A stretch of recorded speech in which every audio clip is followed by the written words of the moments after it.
he broken this ceasefire. He killed our people, and he didn't exchange prisoners. We signed the exchange of prisoners, but he didn't do it.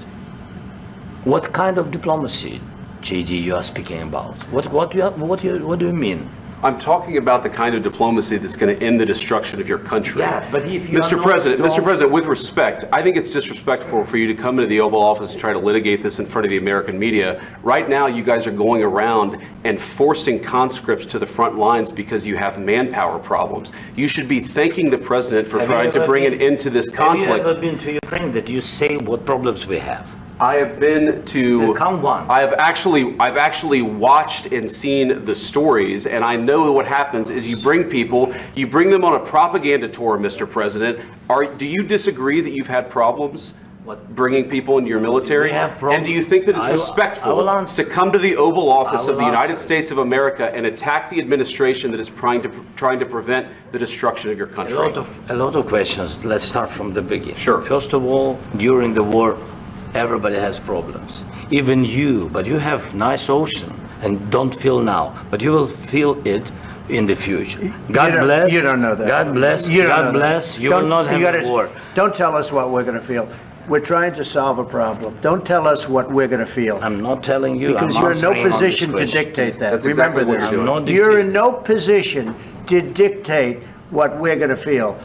We're going to feel very good. You will feel influence. We're going to feel very good and very strong. You will feel influence. You're right now not in a very good position. You've allowed yourself to be in a very bad position, and he happens to be right about it. From the very beginning of the war. You're not in a good position. You don't have the cards right now. With us, you start having cards. But right now, you don't. You're playing cards. You're playing cards. You're gambling with the lives of millions of people. You're gambling with World War III. You're gambling with World War III. And what you're doing is very disrespectful to the country, this country. That's back to you. Far more than a lot of people said they should have. Have you said thank you once? This entire meeting? No, in this entire meeting, have you said thank you? You went to Pennsylvania and campaigned for the opposition in October. Offer some words of appreciation for the United States of America and the president who's trying to save your country.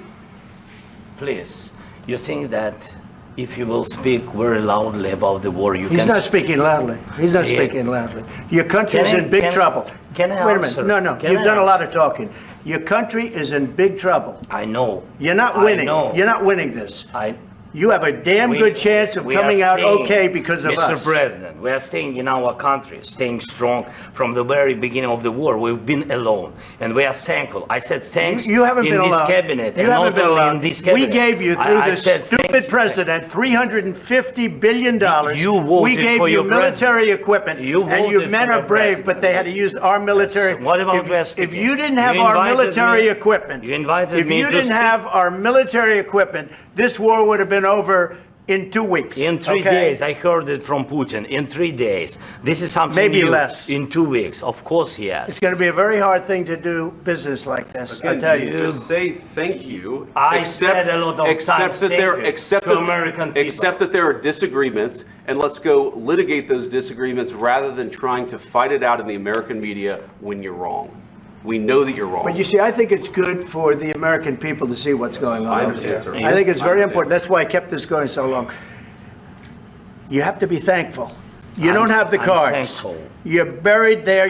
Your people are dying. You're running low on soldiers. Listen, you're running low on soldiers.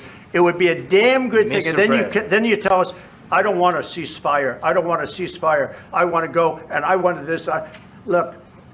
If you could get a ceasefire right now, I tell you, you take it so the bullets stop flying and your men stop getting killed. Of course, we want to stop the war. But you're saying you don't want a ceasefire. But I said to you, I want a ceasefire. With guarantees. Because you'll get a ceasefire faster than an agreement. Ask our people about ceasefire, what they think. That wasn't with me. That wasn't with me. That was with a guy named Biden, who was not a smart person. That was with Obama. It was your president. Excuse me. That was with Obama, who gave you sheets, and I gave you javelins. Yes. I gave you the javelins to take out all those tanks. Obama gave you sheets. In fact, the statement is Obama gave sheets and Trump gave javelins. You got to be more thankful, because let me tell you, you don't have the cards. With us, you have the cards. But without us, you don't have any cards. One more question to Mr. Vice President. I'm sorry, here. It'll be a tough deal to make, Um, because the attitudes have to change. What if Russia breaks ceasefire? What if Russia breaks peace talks? What do you do then? I understand that it's a heated conversation right now. What are you saying? She's asking, what if Russia breaks the ceasefire? What if anything? What if a bomb drops on your head right now? But they have Okay? weapons to What if they fire. broke it? I don't know. They broke it with Biden because Biden, they didn't respect him. They didn't respect Obama. They respect me. But all- Let me tell you, Putin went through a hell of a lot with me. He went through a phony witch hunt where they used him and Russia. You ever hear of that deal? That was a phony Hunter Biden, Joe Biden scam. Hillary Clinton, Shifty Adam Schiff. It was a Democrat scam. And he had to go through that. And he did go through it. We didn't end up in a war. And he went through it. He was accused of all that stuff. He had nothing to do with it. It came out of Hunter Biden's bathroom. It came out of Hunter Biden's bedroom. It was disgusting. And then they said, oh, the laptop from hell was made by Russia. The 51 agents. The whole thing was a scam. And he had to put up with that. He was being accused of all that stuff. All I can say is this. He might have broken deals with Obama and Bush, and he might have broken them with Biden. He did, maybe. Maybe he didn't. I don't know what happened. But he didn't break them with me. He wants to make a deal. I don't know if you can make a deal. The problem is, I've empowered you to be a tough guy. And I don't think you'd be a tough guy without the United States. And your people are very brave. But you're either going to make a deal or we're out. And if we're out, you'll fight it out. I don't think it's going to be pretty, but you'll fight it out. But you don't have the cards. But once we sign that deal, you're in a much better position. But you're not acting at all thankful. And that's not a nice thing. I'll be honest, that's not a nice thing.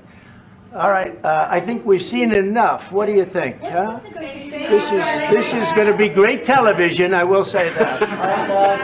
All right, we'll see what we can do about putting it together. Thank you.